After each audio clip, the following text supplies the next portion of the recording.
Hear ye, attorney at law. This is Wendy speaking. How can I help you? Yeah, I'm trying to stay calm here, but I just got back from New Zealand and my carry-on bag is gone. Oh. And I've called the airline. And I called the airline president. I called the airline vice president. And blah, blah, blah, blah, blah, blah, blah. Nobody is giving it back to me. I'm furious.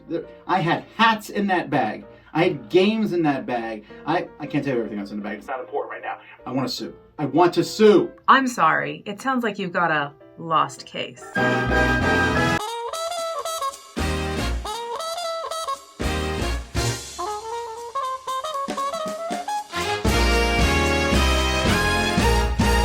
I'm Wendy Yi, and welcome to the Dice Tower. This is a rapid-fire roundup. This is where I will be sharing with you 10 games that I have played that other people have already reviewed on our channel. So let's go ahead and get started. Starting off with my lowest numbered games, I'm going to start with Patatrap. I'm giving this a 2. I did not love it at all. It's a roll and move-ish style game where you're going in a circle. There's some memory elements to it, and you're basically collecting weapons, trying to fight the big bad guy in the middle. It's a race to whoever can fight him and beat him up 3 times. So it's just not that interesting to me. I don't like that memory element of it. There's a lot of just random traps and stuff that are in there.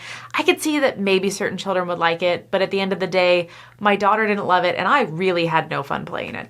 So Patatrap, I gave it 2. Next on my list is Dorfman Romantic. I gave it a 4, so I mean, that's better than a 2. This is based on an app that I don't play, and maybe that is part of the reason why I felt like it was super boring. But playing it cooperatively and trying to make decisions together as a group, I felt like the decisions were very obvious, and they weren't exciting. It was like, oh, flip over a tile. Hey, where are you going to put it? What are you going to do?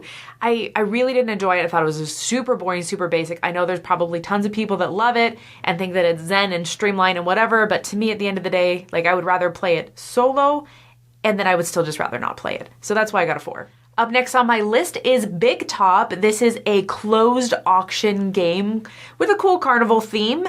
But I am not a fan of closed auctions. There's something that just like trip up my brain and mess with my brain.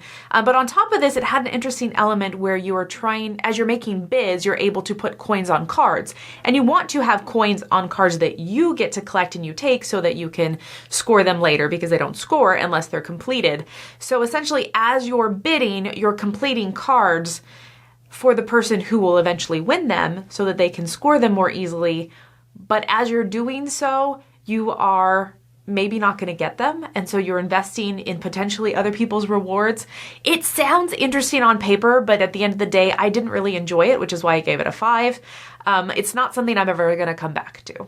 The next game on my list is For Sale, the Autorama edition. Now, I am a fan of For Sale. It's one that's grown on me over the years because auction games aren't always my jam. But going into this one, it added an extra phase to it, so it made the game longer, and then it went ahead and added all these powers that were supposed to trigger off at all the different phases of the game, and I just felt like, why? Why does this exist? Why do we have it? It's unnecessary. It takes a very nice streamlined game, and it just adds more complicatedness to it. Now, I did think some of the powers were cool, but I also felt like they needed to add in that extra phase so that they could have cards that span all the numbers so that it all made sense. And I felt like the way that they did it just bogged it down instead of making it better. So there's still potential of adding other stuff that I think that maybe they could have worked a different way of doing and it could have been better. But this particular implementation of how they did the player powers, I was not a big fan of. So I gave that a 5. Next up is Pletrix. I gave this a 6. It is a polyomino roll and write game where you are rolling dice and then you're deciding what you want to keep and draw on your page. You want to, and you also get to decide what you don't want the other person to get. So it's got some of that take that feel of I'm trying to undo what you can do. So I'm looking at your board and I'm saying, ooh, between the yellow and the pink die, which one can you use? Hey, I'm going to remove that one. So I didn't love that element of it. The actual roll and write part I thought was fun. I always enjoy polyominoes. So I think that there were some good elements to it, but at the end of the day, it's not quite for me. I'm not sure it's something that I'm going to actively come back to in the future. Dinosaur Exhibit is next, and that I also gave a 6. This is a kid's game, and so I have to look at it from that perspective a little bit more. I liked it a lot more than Patatrap, so this is looking high on the list comparatively. It is also a roll and write game, and so what you're doing is you're filling up you're rolling dice, and you're filling off these little museum-style dinosaur pictures, and as you're filling them in, you're trying to place tiles that fill in those spaces onto your board. Those tiles give you little bonuses. Maybe you can fill in an extra space. Maybe you get a few extra points. It is a very basic roll and write, and I think that it is a good starting place for kids to teach some of these skills. Now, my 7-year-old daughter, she enjoyed it. She had a lot of fun. I found it super basic because the tiles don't change up that much, and you're trying to just kind of go for the same stuff. After a couple plays, I'm bored and I'm done with it. But for her, I think that it's a good level. So if you want that kids game that teaches some of those roll and write skills, I think it's absolutely perfect for that. It meets that need, so I gave it a 6. Now moving on to games that I did really enjoy. Lands of Galzyr. This is one that I gave a 7.5. It is a story-based game where we are all just kind of exploring our own life story on a map. And we're trying to complete goals by the end of a certain amount of days. But after the end of those days, your story doesn't end. You can restart over again from where you're at story-wise, restart the days, and just kind of keep moving forward. It's got an interesting system for checks or combats or whatever.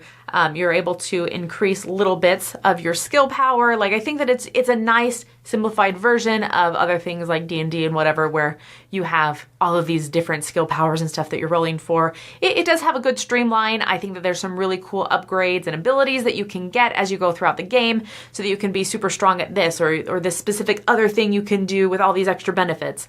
And the story itself is fun. My one big caveat for this, though, is that nobody's story is really connected. And so I feel like I take a turn, I read a bunch of stuff to you guys about me, and I make decisions, and then it's your turn and we're completely unrelated. We're in the same city. We might even work on something together, but our stories are not really intertwined. But I did really enjoy it still. I think the stories were fun. I think that the checks were fun, so I gave it a 7.5 for Lands of Galzyr. Next up is Galileo Project. I gave it an 8, and I had a lot of fun with it. It is an engine builder where you're trying to increase these tracks on these planets that you have, and as you do so, they each unlock little abilities and powers and upgrades and stuff. There's a lot of different ways to get scoring, which I appreciate. There's kind of these rush for tiles, as well as these cards you can tuck underneath your board. There's a lot of different things going on. What really makes it unique, though, is this track of 2 different resources. So you have a red track and a blue track. As you move up on the red track and gain red money, you can only spend it as red money, and every card that you can buy has like a red money ability and a blue money ability. And once you're on the red track, you can only move up on the red track unless you spend, a separate kind of coin thing to switch tracks, and then you stay where you're at numerically, but you're on the other track, so you can spend that resources as such. It was a little bit of a mind trip. It was complicated. I think that this game has a little bit more of a hurdle to get good at or to be able to like deeply enjoy, but it intrigued me a lot. And I love engine builders. I love that feeling of getting bigger, better, stronger in my own unique way as you also get bigger, better, stronger in your way. So I had a lot of fun with it. So I'm going to go ahead and give that an 8. My last game of the bunch is Distilled, and I'm giving this a 9. I had an absolute blast with Distilled. I thought it was so much fun. And the setup, like the easy setup book, they have this book that basically says like, player 1 gets these resources, takes this first turn. Player 2 gets these resources, takes this first turn. It's like this recommended play, so you don't have to read all the many, many rules just to get you going and started. And really within those 2 rounds of, okay, I do this, this, and this, you're telling me what to do, I got the game. So I think that it's really, really good at having that tutorial scenario kind of thing, as well as just the way that it flows. It's very clean, it's very logical, but it's fun getting to make all these different distilleries and stuff. I don't know much about alcohol. I'm not an alcohol drinker. I'm definitely not an aficionado, so I don't know tons about it. But I really enjoyed the game. It had a lot of those elements that I love of collecting and improving things, getting stronger, getting better bottles, some set collection, just lots of fun stuff. So Distilled is definitely a 9 for me. Tons of fun stuff. Thanks for joining me today on this rapid fire roundup. I hope that you have been able to take a look at the reviews on a lot of these games that have been done so far, and I hope that this was interesting for you as well. So thanks so much for joining me. I'm Wendy Yi, and I hope you have an absolutely fabulous day.